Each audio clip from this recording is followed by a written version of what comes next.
The doctor didn't look at me for long. It wasn't dramatic. No heavy sigh. No softening of his voice. Just a quick scan of the lab report in his hand, the faint rustle of paper, and the fluorescent hum above us like the room had its own pulse. He kept his eyes on the results and asked, calm as if he were confirming my address, "Have you had any other partners?" For half a second, I honestly thought I'd misheard him. I sat there on the paper-covered exam table with my coat folded on my lap, trying to keep my face neutral, trying to be the kind of adult who handles things without making a scene. "No," I said. My voice came out steady. "I haven't." That's when he finally looked up. Not accusing. Not curious. Just precise. Like he was drawing a line with a ruler. "Okay," he said, as if that answered a different question than the one he'd asked. He set the paper down, tapped the corner of it once, and explained what the test indicated in the same tone you'd use to describe weather, something that simply is. I nodded at the right moments. I asked the right questions. I pretended my brain was following the words. But something had already shifted. Not fear. Not anger. Something cleaner than that. A clear understanding that if I wasn't lying, then someone else was. And once that question was spoken out loud, other partners, there wasn't any way to fold it back into normal life. There wasn't any way to shrug it off as stress, or timing, or some weird medical fluke. The doctor wasn't asking about medicine anymore. He was drawing the line. And I could feel myself step over it without moving at all. Until that day, life felt stable in the way routines quietly convince you that nothing important is missing. I'm Alex Carter, and for most people that would mean very little. Public school teacher. Columbus, Ohio. World history on the second floor, room 214. I arrived before sunrise, unlocked my classroom, and drank burnt coffee while grading essays written by teenagers who hadn't yet learned how carefully words can be used to hide or reveal the truth. After the last bell, I ran the debate club. Same arguments every year. Same eagerness to win. I enjoyed watching them learn how to sound confident even when they weren't. By the time I locked up and drove home, the day had already worn me down into something manageable and quiet. Home was calm. Predictable. Dinner at the same table. The same 2 chairs. The same soft hum of appliances working in the background. Melinda usually wasn't there yet. Her job with a medical company meant travel, conferences, site visits. At least that's how it was explained. I accepted it without question, because questioning felt unnecessary and, honestly, immature. We lived on overlapping schedules rather than shared ones.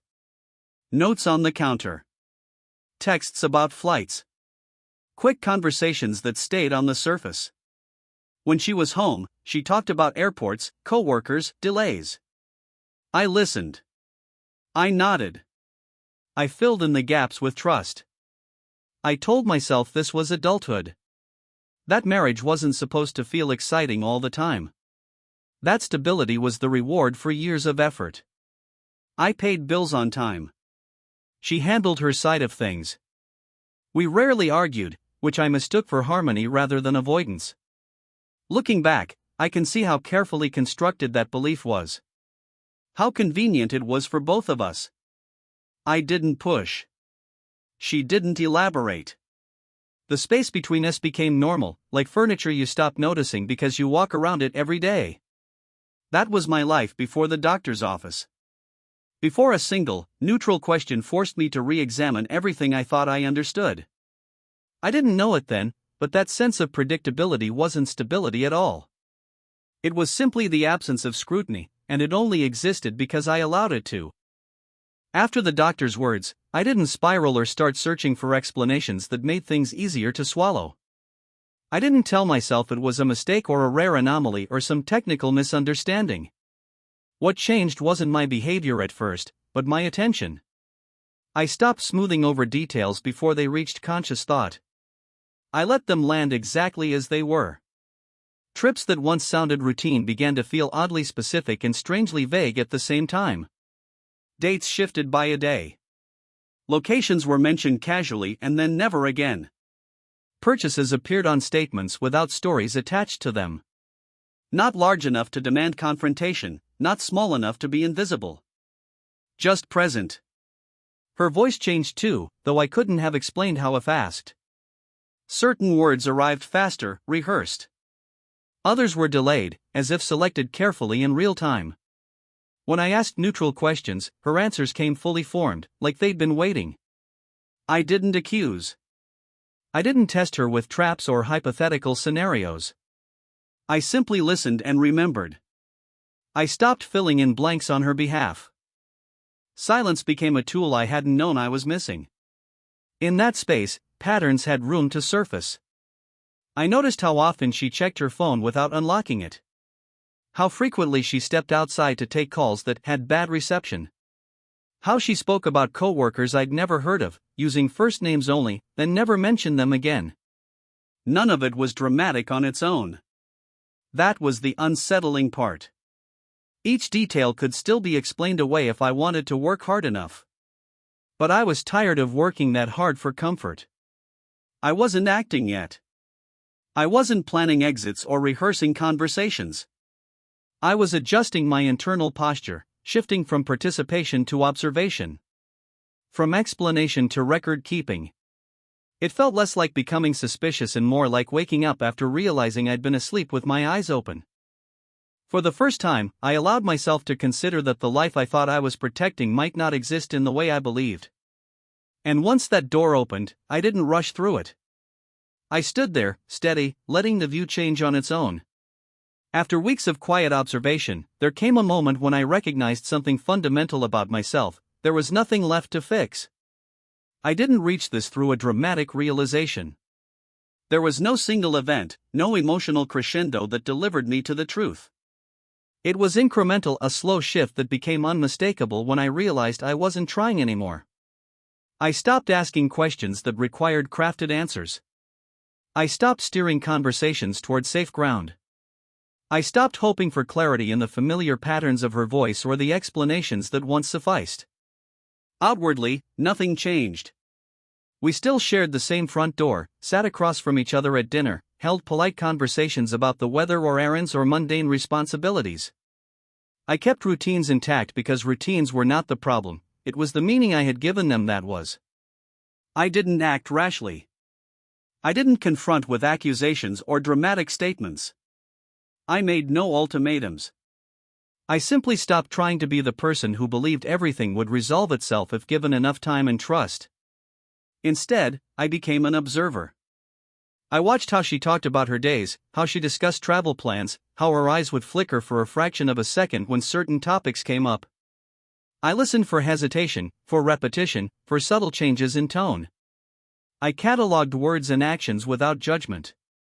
Not to use against her, but to see clearly what was actually happening. This was not about retribution. I wasn't seeking to hurt her or expose her in some elaborate spectacle.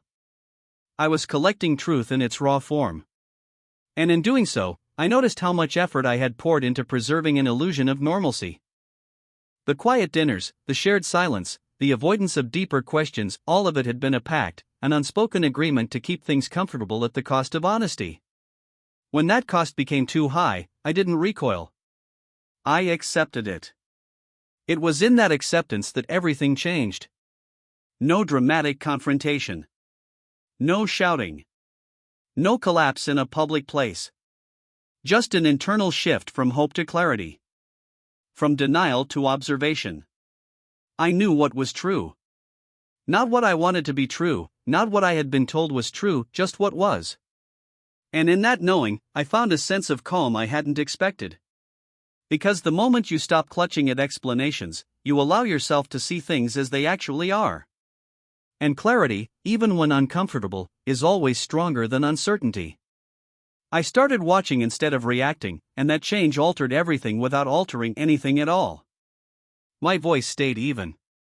My expressions stayed familiar. But my attention sharpened in a way it never had before. I began with dates. Not in a paranoid way, not with red circles on calendars, but with quiet consistency. Departure days.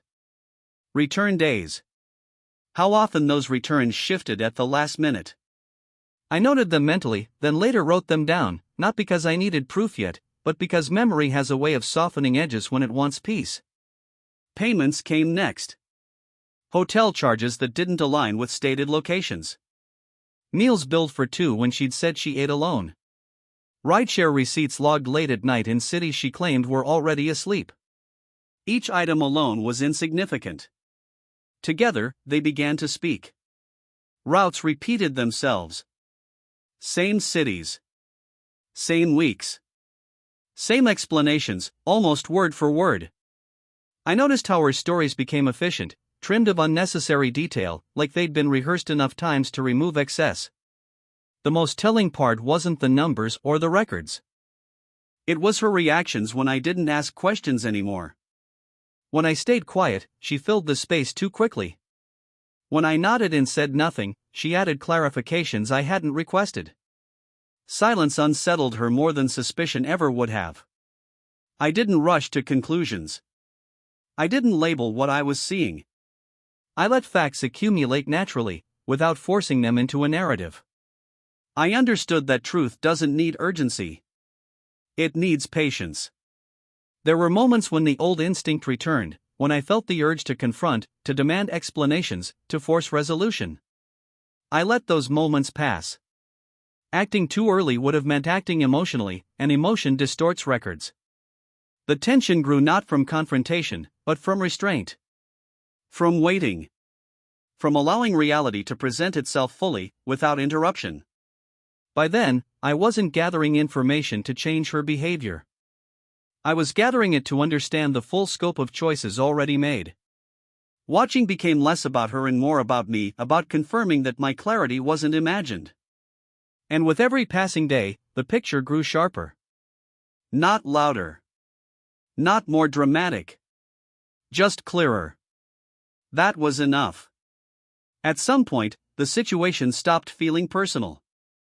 That realization arrived quietly, without bitterness, and once it did, it changed the way I framed everything that followed. This was no longer just about a marriage failing behind closed doors. It had edges now, and those edges cut into places that didn't belong to either of us alone. The financial trails were the first sign. Not just shared accounts, but reimbursements, expense reports, corporate bookings tied to her job. I saw patterns that didn't match the explanations I'd been given. Names attached to reservations that weren't hers. Charges coded in ways meant to blend in. Everything technically plausible, yet collectively impossible to ignore. I didn't dig recklessly. I stayed within what I was already authorized to see. Joint records. Mail that arrived at the house. Documents left unsecured because familiarity breeds carelessness. I wasn't searching for scandal. I was tracking exposure. That's when I understood the scope. This wasn't about secrecy for its own sake. It was about convenience. About using institutional trust, company cards, professional travel, legitimate meetings as camouflage. Lines had been crossed that couldn't be uncrossed quietly. Once that clicked, the emotional aspect receded even further. Feelings became irrelevant. Intentions didn't matter. What mattered were consequences that extended beyond us. Careers don't collapse because of feelings. They collapse because of records. I thought about my own position. My name. My job. My students. The assumptions people make when they hear teacher and married. I realized how close I was to being pulled into a narrative I hadn't authored, simply by proximity and silence. That's when patience became discipline instead of endurance. I wasn't waiting anymore. I was allowing time to reveal the full structure of what had been built without my knowledge. I understood then that whatever happened next wouldn't be controlled by emotion or confrontation. Systems were already in motion. Paper trails don't care about apologies. Institutions don't respond to explanations delivered too late. The moment something becomes larger than the people involved, it stops being negotiable. And once I saw that line had been crossed, I knew there would be no version of this that returned to normal. Not because I wanted it that way. Because it already was. The conversation happened on a Tuesday evening, ordinary enough that it almost felt insulting. No build-up. No announcement. We sat at the kitchen table with the overhead light still on because neither of us thought to dim it. Plates were cleared. The room smelled faintly of dish soap and something reheated. I didn't raise my voice. I didn't pace. I didn't accuse.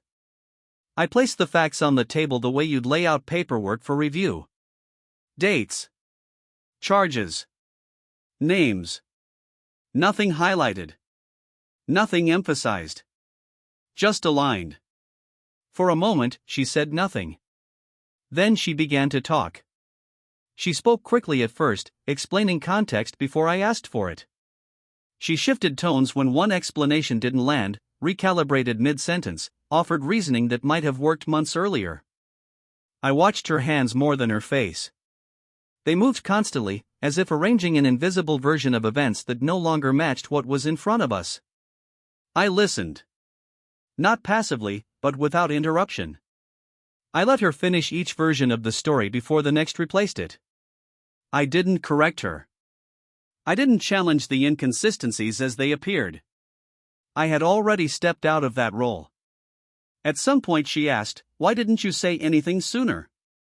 The question hung there longer than she expected. When I answered, it wasn't defensive. Because I needed to understand what was actually happening, I said. Not what I was being told. That seemed to slow her down. The explanations softened into justifications. The justifications turned into admissions that were framed carefully, technically incomplete but emotionally heavy. She searched my face for reactions I didn't give. I didn't argue because there was nothing left to argue about. Arguments assume a shared goal. We no longer had one. When she realized that I wasn't going to negotiate the meaning of what I already knew, the energy shifted. The conversation lost momentum. Words became quieter, more deliberate, less confident. I stayed where I was. Calm. Present. Detached. I didn't step back into my old role of reassurance or repair. I didn't offer a path forward or ask for one. I let the facts remain what they were, without commentary. When the conversation ended, nothing felt resolved in the traditional sense. But something had closed. And for the first time, I understood how final clarity can be without being loud. After that evening, events moved without my input, like a system finally allowed to run its course. I didn't push them. I didn't resist them either. I responded when required and stayed silent when I wasn't. Lawyers came first. Emails written in careful language. Requests for documents I already had organized. Questions that no longer carried emotion, only procedure. I answered them the same way I graded exams, clearly, thoroughly, without commentary. Then came paperwork. Forms that reduced years to dates and signatures. I signed where instructed. Initialed where indicated. Each page felt less like an ending and more like confirmation of something already decided. Melinda's career became suddenly fragile. Not because of anything I said publicly, but because of what already existed on record. Corporate bookings. Expense reports. Overlapping claims that didn't withstand scrutiny once examined together. I wasn't managing the fallout. I was simply no longer shielding it. People began learning more than they ever intended to know. Not through gossip, but through process. HR departments don't whisper. They document. Compliance offices don't speculate. They verify. Once that machinery starts, it doesn't need encouragement. I kept teaching. Same classroom. Same schedule. My students noticed nothing beyond my usual quiet demeanor. If anything, I felt more present. Lighter.